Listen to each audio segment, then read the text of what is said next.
नमस्कार, मी तेजश्री तुमचे माझ्या यूट्यूब चॅनलमध्ये सहर्ष स्वागत करते. अशाच नवनवीन रेसिपी पाहण्यासाठी माझ्या चॅनलला सबस्क्राईब करा. मकर संक्रांत म्हटलं की आधी भोगीची भाजी आठवते. या सीझनमध्ये असणाऱ्या भाज्या वापरून बनवली जाते ती म्हणजे भोगीची भाजी. तर आज आपण ह्याच भोगीच्या भाजीची रेसिपी पाहणार आहोत.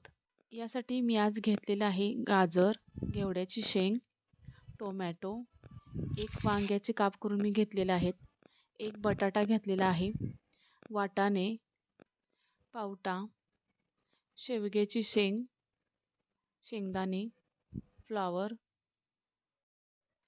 आता मी गॅसवरती एक कढई ठेवणार आहे आणि त्याच्यामध्ये शेंगदाणे भाजून घेणार आहे.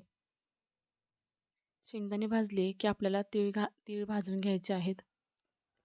तीळसुद्धा भाजून काढून घ्यायचे आणि त्याच्यामध्ये घालायचं आहे लसूण,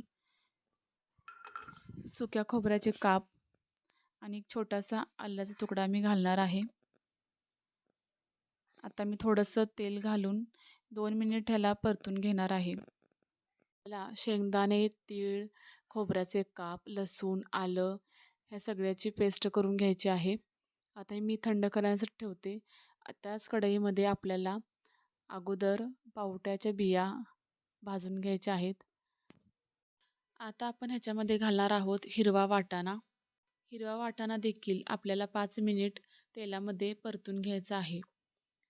5 मिनिटानंतर आपण ह्याच्यामध्ये घालणार आहोत फ्लॉवर, गाजरचे काप मी 1 इंचच्या अंतरावरती करून घेतलेले आहेत. वांग्याच्या फोडीसुद्धा मी मोठ्या मोठ्याच केलेल्या आहेत. बटाट्याचे काप. आता हे सर्व 2 मिनिट आपल्याला परतून घ्यायचं आहे. आता आपण ह्याच्यामध्ये घालणार आहोत घेवड्याची शेंग आणि शेवग्याची शेंग. 1-2 मिनिट आपल्याला हे परतून घ्यायचं आहे तेलामध्ये. 2 मिनिट परतून झालेलं आहे. आता आपण हे एका भांड्यामध्ये काढून घेऊया. आपल्याला आलं, लसूण, खोबऱ्याचे काप, तीळ ह्याचं वाटण बनवून घ्यायचं आहे. ह्याच्यामध्ये मी ओल्या लसणाची पात घालून घेणार आहे. आता ह्याला आपल्याला मिक्सरमध्ये फिरवून घ्यायचं आहे. अशा प्रकारे आपल्याला वाटण बनवून घ्यायचं आहे. आता मी एक पातेलं घेतलेलं आहे. ह्याच्यामध्ये मी थोडंसं तेल घालून घेणार आहे. तेल गरम झालं की आपल्याला ह्याच्यामध्ये मोहरी घालून घ्यायची आहे. मोहरी छान तडतडली की आपण ह्याच्यामध्ये जिरं घालून घ्यायचं आहे. जिरंसुद्धा छान प्रकारे फुलून द्यायचं आहे. आता मी ह्याच्यामध्ये बारीक चिरलेला कांदा घालून घेणार आहे. कांदा आपल्याला सोनेरी रंगापर्यंत भाजून घ्यायचा आहे.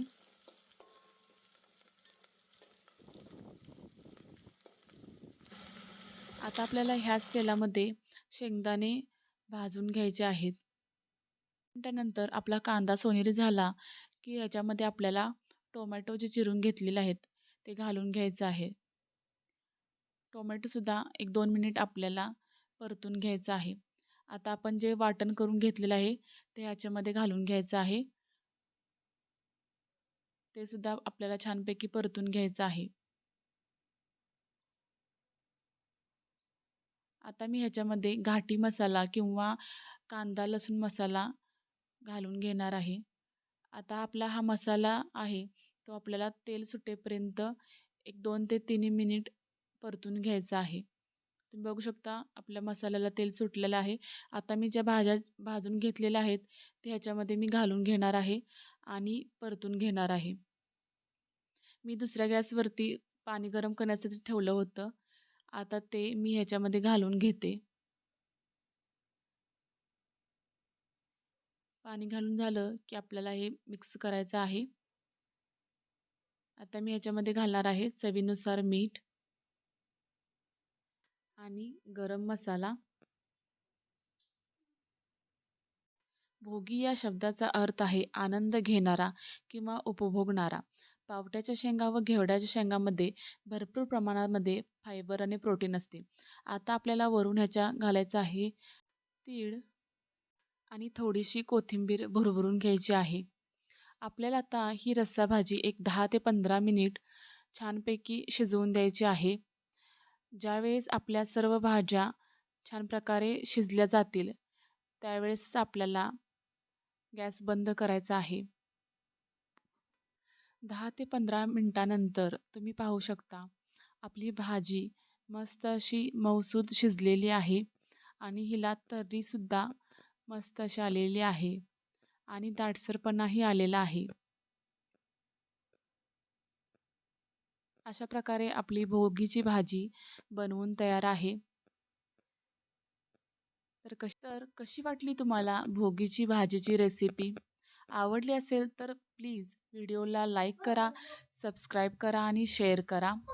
आणि तुम्हीही नक्की ट्राय करून बघा ही झणझणीत अशी गावरान भोगीची भाजी.